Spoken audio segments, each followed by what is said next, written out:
सत श्री अकाल दोस्तों। कल बहुत तकड़ी कुश्ती हुई महाराष्ट्र वाले भाइयों।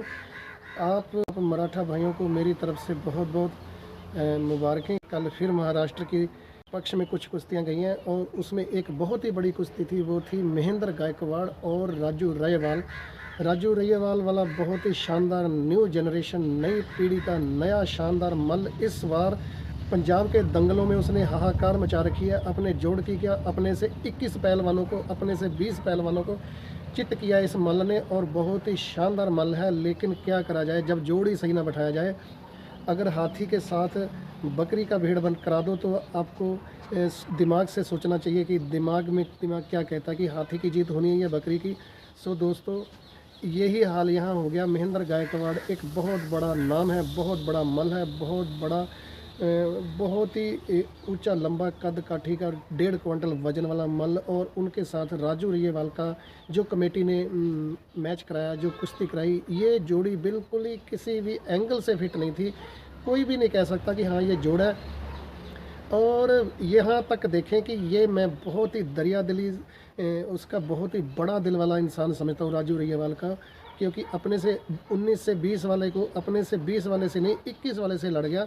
नहीं तो कोई भी पहलवान इतने सीनियर खिलाड़ी से एक जूनियर खिलाड़ी कभी भी भाई कुश्ती में हाँ नहीं करेगा, जब सबको पता है कि महेंद्र गायकवाड़ और प्रीतपाल फगवाड़ा और जस्सा पट्टी और ये क्या सिकंदर शेख हैवी मल है। लेकिन हैवी में कुछ तो आदमी देखता है कि प्रीतपाल फगवाड़ा से डर जाता है कि बहुत वजनीला है, कहीं और चोट फेट ना हो जाए।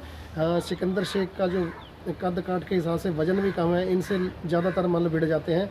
जस्सा पट्टी भी सुडोल बॉडी का, इतना ओवर वेट भी नहीं है, मल्ल इससे भी जल्दी हाँ कर देते हैं। भाई महेंद्र गायकवाड़ इन सब मल्लों से मुझे लग रहा है 2 इंच 3 इंच ऊंचा भी है और वज़न में भी 10-15 किलो का फ़र्क है। और वो इतना वजनीला पहलवान, एक राजू पहलवान ने कैसे हिम्मत जुटा ली, कैसे हिम्मत कर ली कुश्ती लड़ने के लिए। इसी के लिए मैं अपनी तरफ से उसको तालियों से उसका स्वागत करता हूँ कि लड़का जो है बड़े दिल वाला है, बड़े जिगरे वाले ही जो होते हैं अपने से बड़े मल्लों को टारगेट करके उनसे कुश्ती लड़ना कबूल करते हैं। बेशक हार जीत गई भाड़ में यार, कोई जीते कोई हारे, कुश्ती लड़ना ही एक बड़ी बात होती है। ये तो राजू रयवाल को ही पता था कि मेरा और इसका जोड़ नहीं है, जब कमेटी करा रही है तो कोई बात नहीं देखी जाएगी।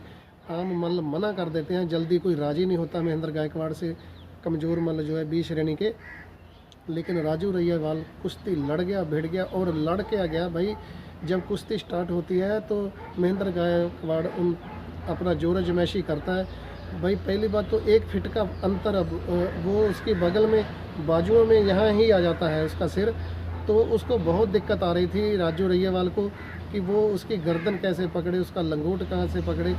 आजकल कुश्ती जो है ज़्यादातर लंगोट की रह गई है। जब पहलवान की पकड़ में लंगोट आ जाता है तो दूसरे पहलवान पे वो दाव मारने में आसानी समझता है। और बात भी सही है, जब किसी का लंगोट हाथ में आ जाए तो दूसरा पहलवान बहुत आसानी से दाव मार जाता है। बिना लंगोट पकड़े बहुत ही कम कुश्तियाँ दंगलों में हो रही हैं।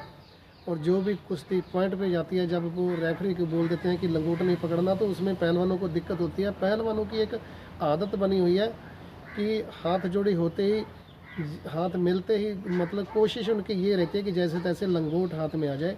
लंगोट पकड़ना और किसी को गर्दन से पकड़ लेना एक ही बराबर है। सो राजू के हाथ में तो लंगोट आ नहीं रहा था, क्योंकि गायकवाड़ साहब की जो है लंबाई चौड़ाई बहुत है और वह हैवी मल्ल ऊपर वजन गिरा रहा।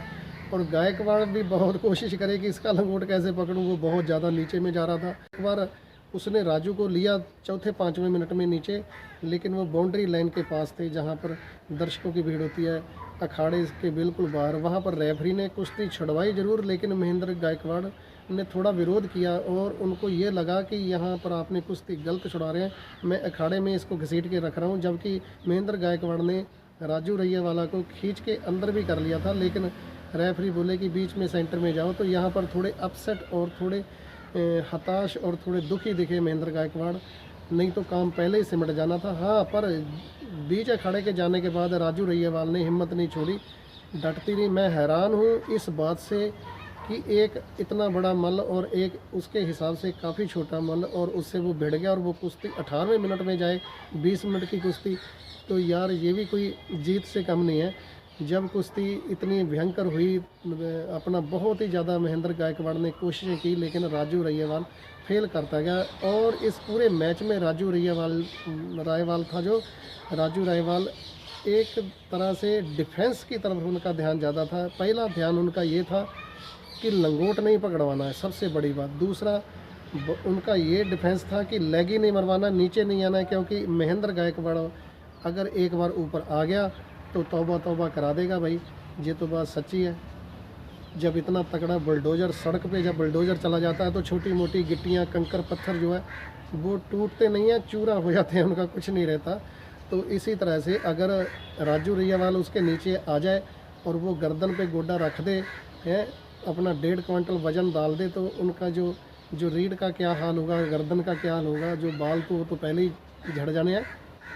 सो पहलवान को पता होता है कि कौन सा दाव किस तरीके से बचाना है, कौन से दाव को मारना है। राजू रैयावाल ने एक बार बहुत ही जब वो नीचे आ गया तो उन्होंने गायकवाड़ ने कोशिश बड़ी करी, लेकिन यहाँ पर आपत्ति हुई। जैसे ही वो राजू रैयावाला गिरता है नीचे तो उसका वज़न था बहुत ज़्यादा और उसकी टांग फंस गई राजू रैयावाल की। उसने तुरंत रेफरी से कहा, धरती पे हाथ पीटा कि मैं डेंजर जोन में हूँ, तो वो कुश्ती छुड़ाएगी। यहाँ पर राजू रैयावाला वाला थोड़ा सा गायकवाड़ पे गुस्सा हुए, थोड़ा एग्रेसिव, थोड़ा मतलब मूड ख़राब में दिखे थोड़ा। उन्होंने ऐसा चेहरे से, उनके हाव भाव से ऐसा लग रहा था कि जैसे वो गायकवाड़ को घूर रहे हैं।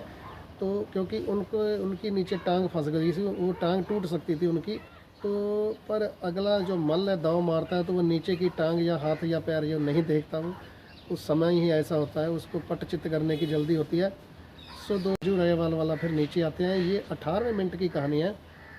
17 मिनट तो ऐसे बीत गए जैसे तैसे, ऊपर वाले की दया दृष्टि से, भगवान आसरे, जोर जमैशी करते करते, और राजू रैयावाल ने बचाव करता रहा जैसे तैसे। और जब वो फिर आते हैं और वो जब गर्दन के ऊपर आते हैं तो फिर वो समय बहुत ही कठिन और बहुत ही मुश्किल था।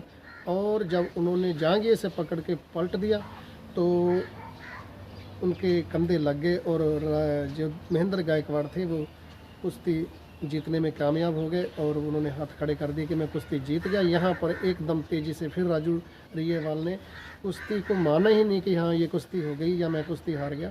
उसने तुरंत रेफरी से इसका विरोध किया, बोले मेरे दोनों कंधे नहीं रखे लगे और आप इसको टैबलेट में देखें, मोबाइल में देखें, किसी भी डिवाइस में देखें आप।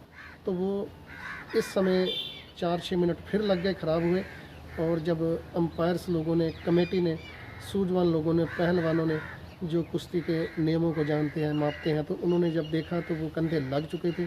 सो उस समय फिर जो कुश्ती थी महेंद्र गायकवाड़ को दे दी गई। सो महेंद्र गायकवाड़ के नाम एक जीत दर्ज और हुई।